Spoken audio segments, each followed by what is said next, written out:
Help! Actually, my parents. Yesterday, I was run over by a car driven by my mother-in-law and rushed to the hospital. After the surgery, while I was resting, my husband called. After you were taken away yesterday, the police came.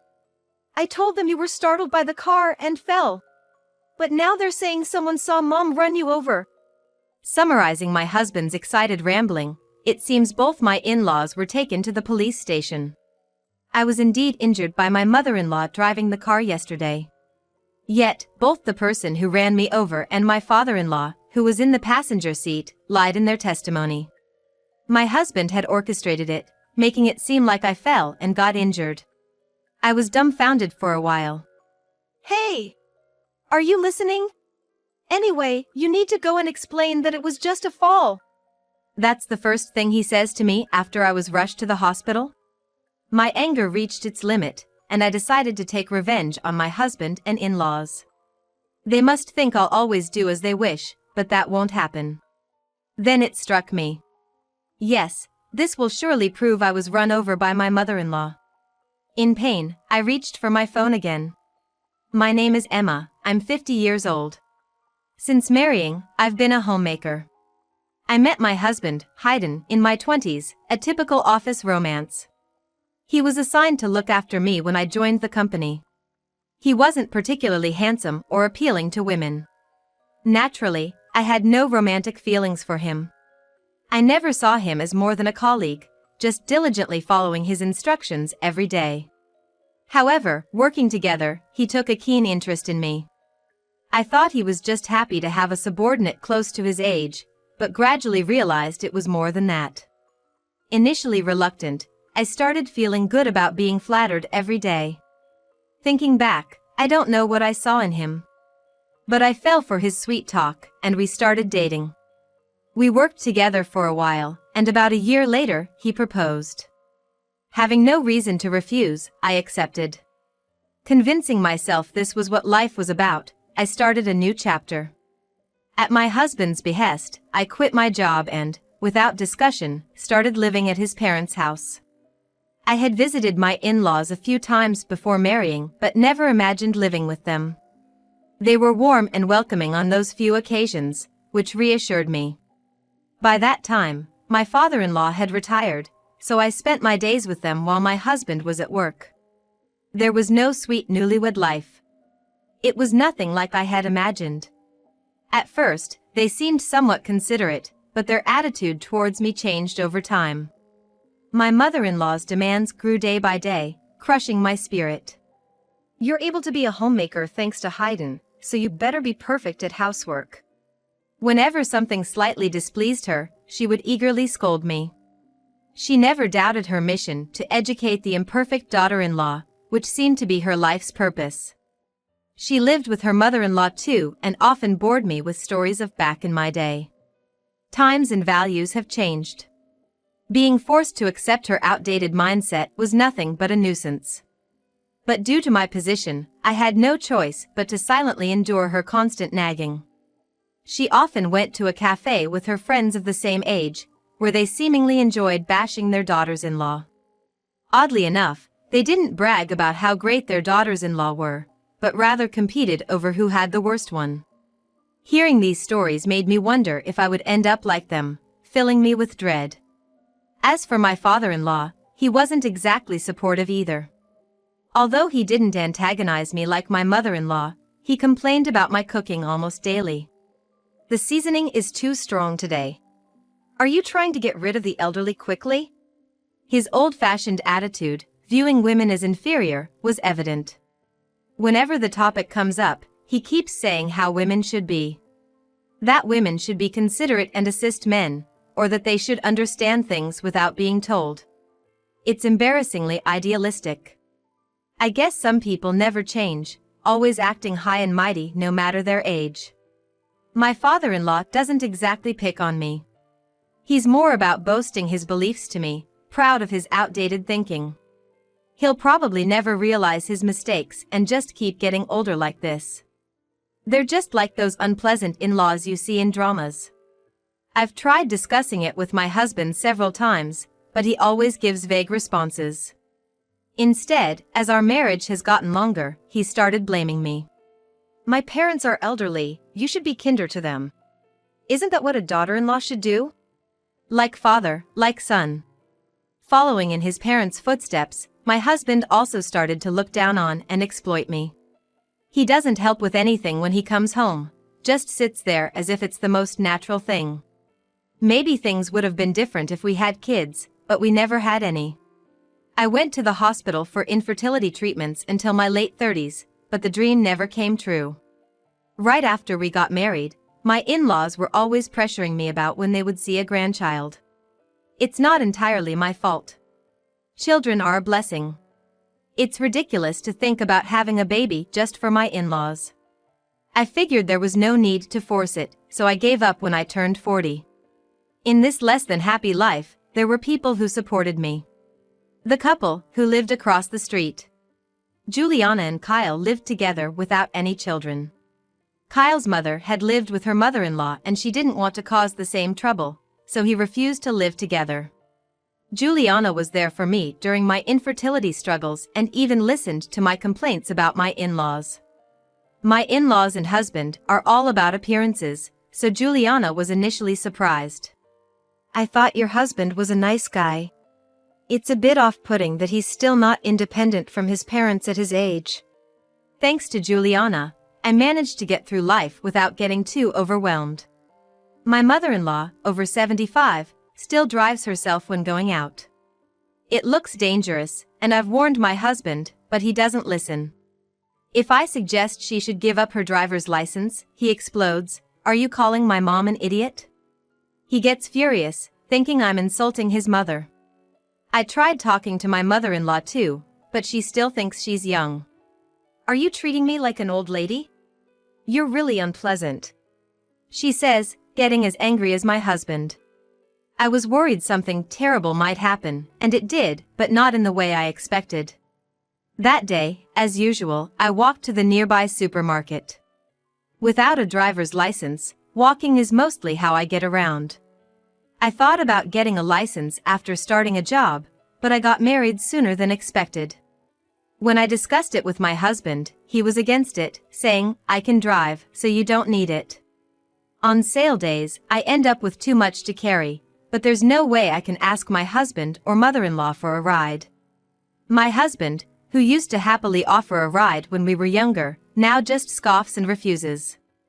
I was carrying heavy bags and had just gotten back home when I noticed. The garage door was open. Did she say she was going out today? My mother-in-law hadn't mentioned anything when I left the house.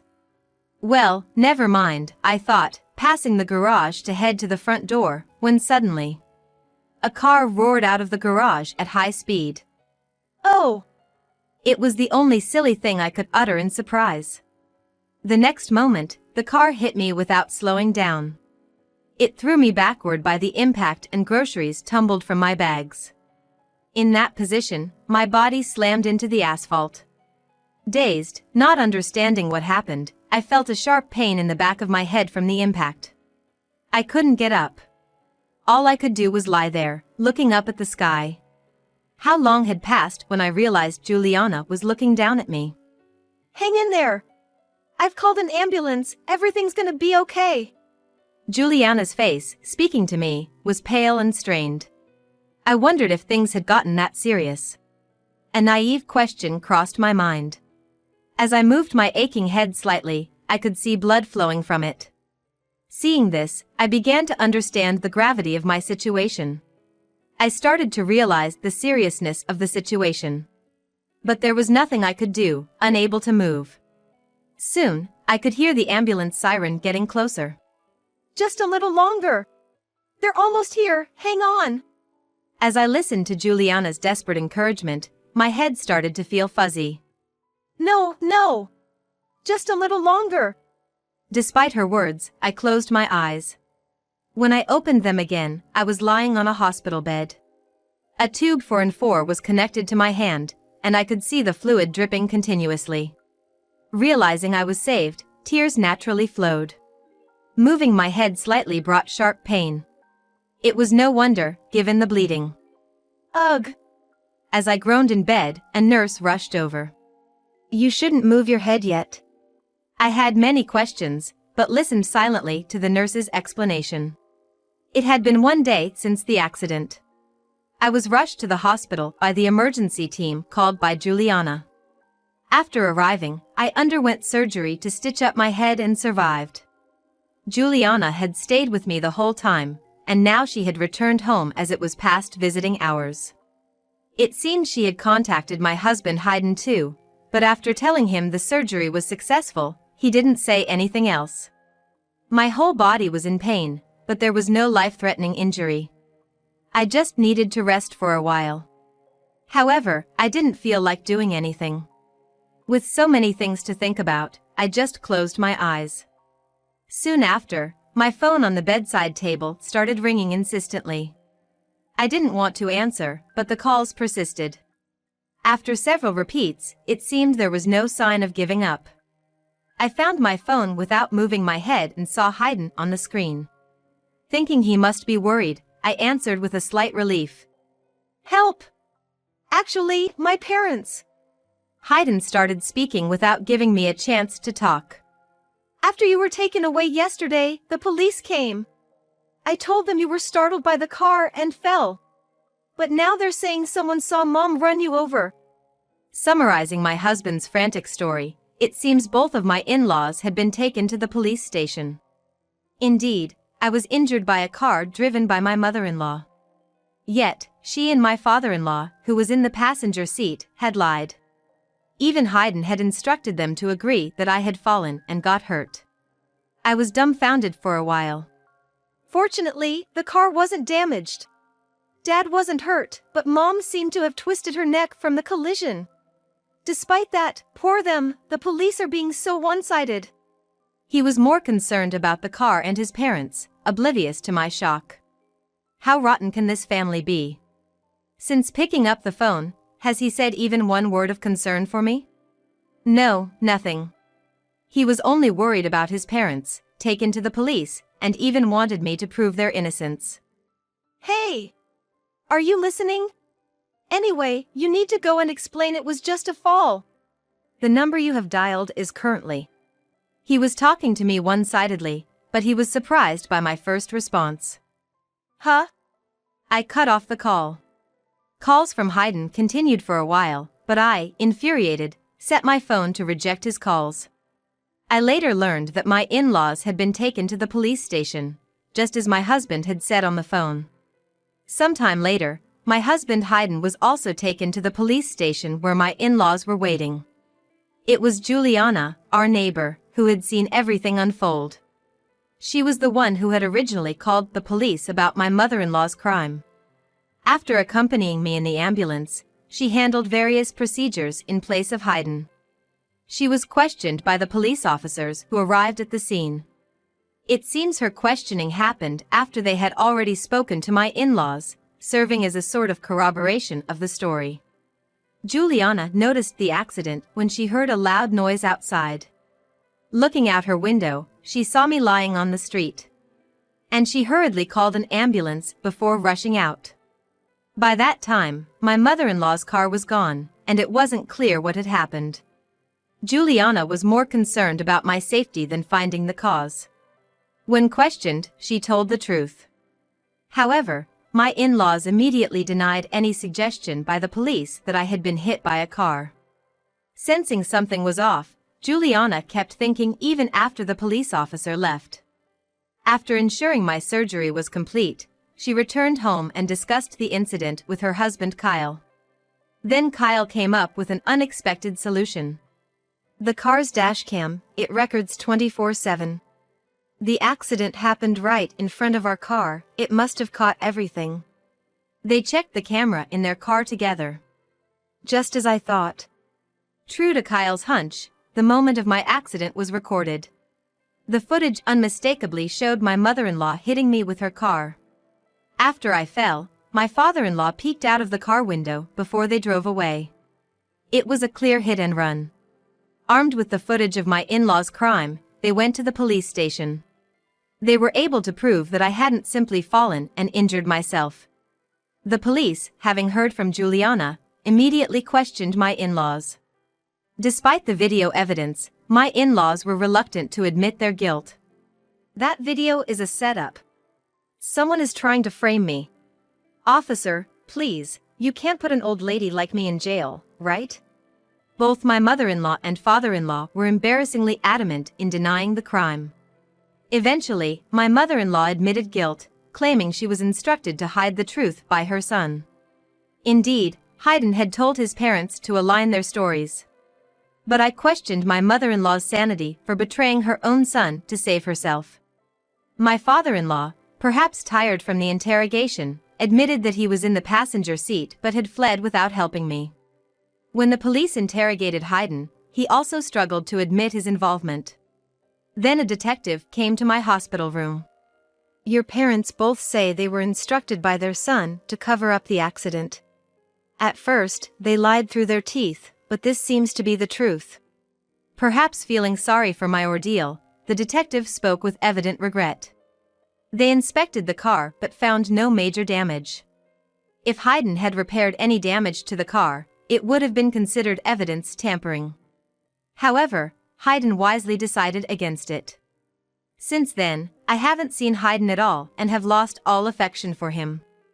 I told the detective about the phone call. He then said that at that time he had instructed his parents to keep their mouths shut. The detective sighed deeply after hearing this. "I don't know what to say. I can only imagine how you feel." He sympathized with me, someone who had been betrayed by her family after suffering a serious injury requiring surgery. After a while of heavy silence, the detective bowed deeply and left the room. A few days later, when I was about to be discharged from the hospital, the police contacted me again. Juliana, who had come to pick me up in place of Hayden, drove me straight to the station. The detective from the previous day greeted us. It turned out he was the same one who had heard Juliana's story, and he led us inside. In the room, we were met with the gaunt figures of Hayden and my in-laws. "Emma!" My mother-in-law, upon seeing me enter the room guided by the detective, suddenly began to tear up. I thought it was insincere, but she seemed genuinely crying. Whether she felt relieved to see a family member or was relieved to see me alive, hoping for a lighter sentence, I couldn't tell.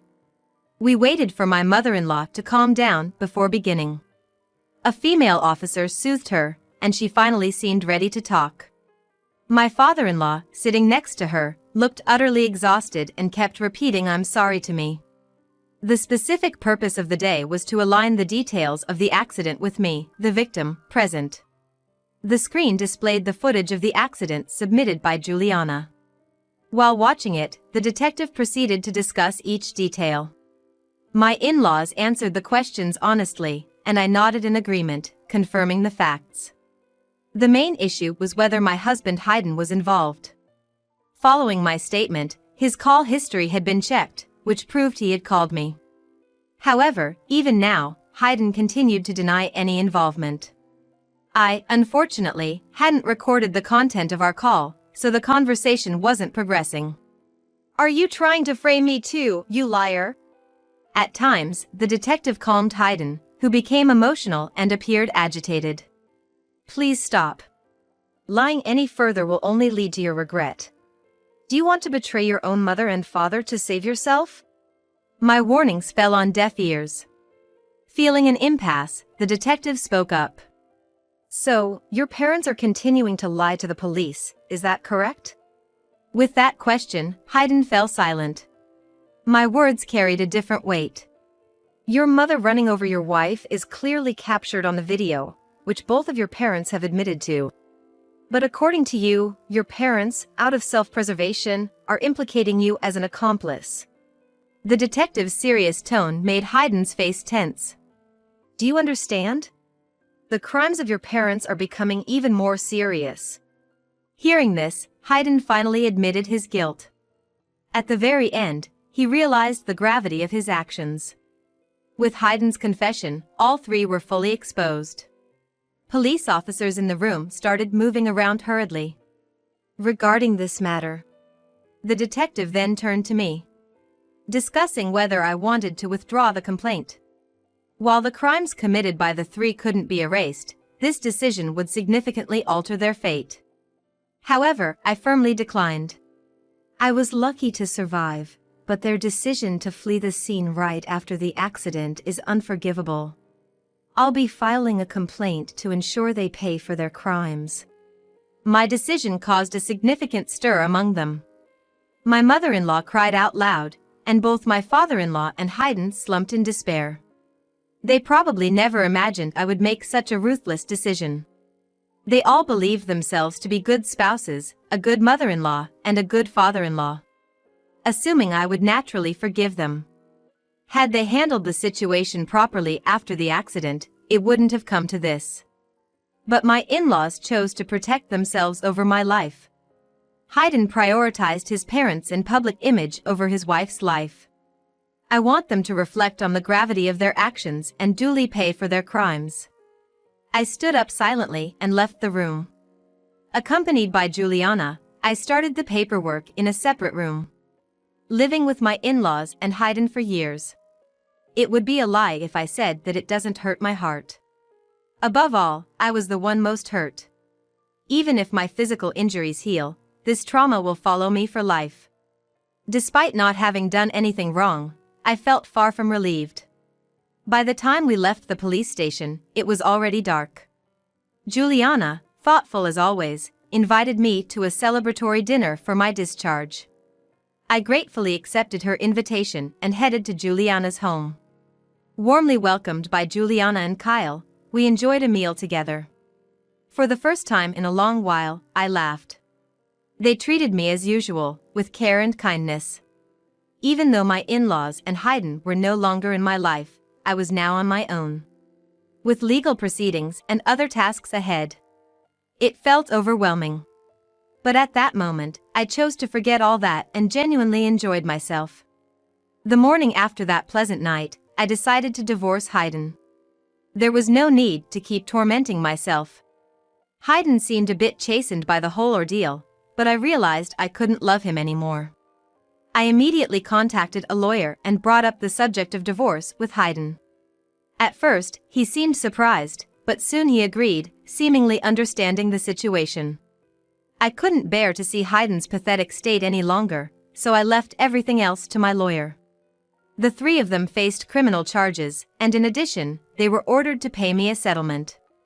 Since the divorce was largely Haydn's fault, I received a significant amount in alimony.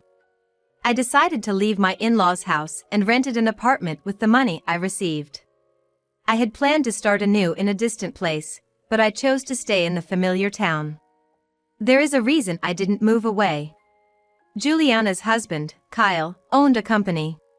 He invited me to help out at his company. Juliana was also helping there, and I thought it would be nice to work together. I had been invited before but always declined, fearing what my in-laws or Haydn might say. Honestly, with the alimony I received, I didn't need to work anymore. But Juliana and Kyle were concerned about me. Suddenly being alone, they gave me a sense of purpose. Having spent decades as a housewife, working with friends was very enjoyable. There were many new things that confused me, but it became a significant part of my life. And so, with this new life, an unexpected encounter awaited me. I met a man through work and decided to remarry. I had told him about my divorce, but kept quiet about the alimony until we got married. He didn't blame me for it. "It's natural to be cautious after what you've been through," he said with a smile. My life changed drastically in my middle years. Perhaps more fulfilling and happier than my younger years. I was betrayed and hurt by someone I trusted for many years, but I found greater happiness that surpassed it. Grateful to the friends who always reached out to me, I began walking towards a brighter future.